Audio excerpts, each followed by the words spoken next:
Hello, this is Deanne from Small But Kind of Mighty, and this is part 2 of my video series showing you how to do the tricky parts of my generally easy crochet sock toe-up pattern.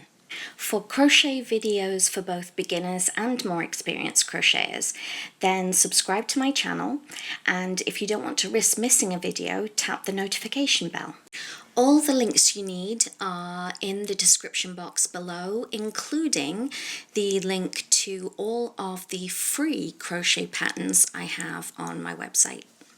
You've downloaded my crochet sock toe-up pattern, you've watched part 1 of this series, and you've made your toe piece.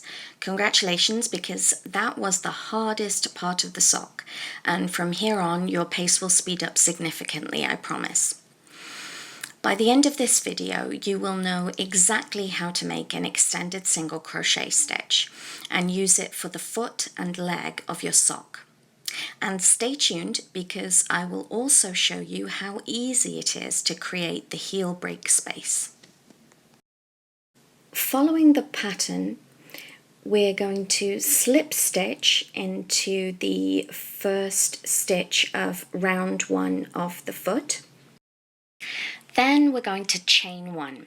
This is just to get our yarn to the right height. It will not count as a stitch. Next, we're going to work an extended single crochet in the same stitch that we slip stitched into.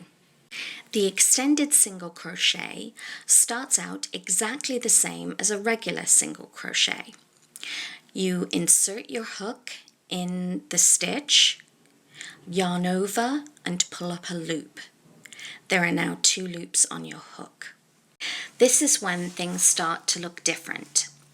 Yarn over and pull through just the first loop on your hook. Then yarn over and pull through both remaining loops. Let's look at that again. Insert your hook in the next stitch, yarn over and pull up a loop. You've now got 2 loops on your hook. Yarn over, pull through just the first loop. Yarn over and pull through both remaining loops.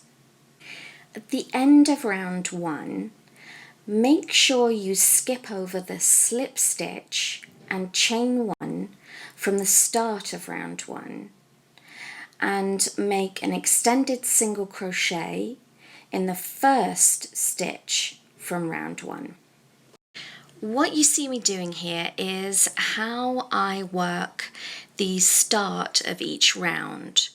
I work a few extended single crochet stitches and then put the sock flat and mark the middle of the edge of the sock.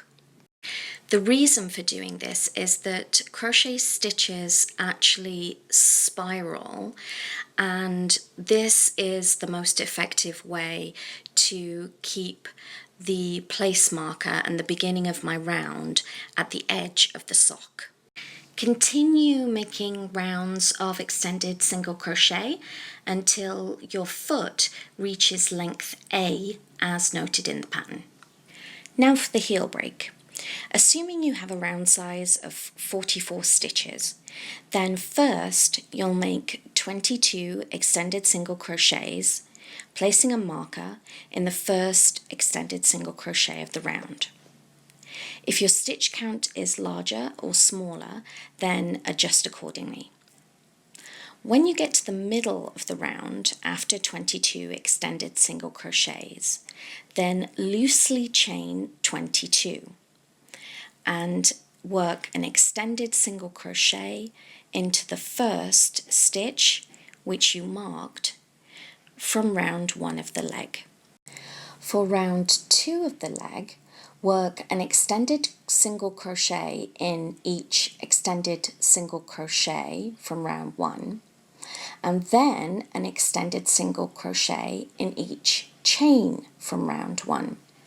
Giving you a stitch count of 44 total for round 2. Continue working rounds of extended single crochet for the leg in the same way that you did for the foot until your leg is the length you want it. Now you know how to make the foot, heel break and leg of your sock. In the next video we will cover how to make the ribbed cuff for your sock. Also, for anyone who joins me for a lesson or workshop or buys one of my patterns, there's a secret Small But Kinda Mighty crochet club on Facebook. If you're a crocheter and want to join, the link is in the description.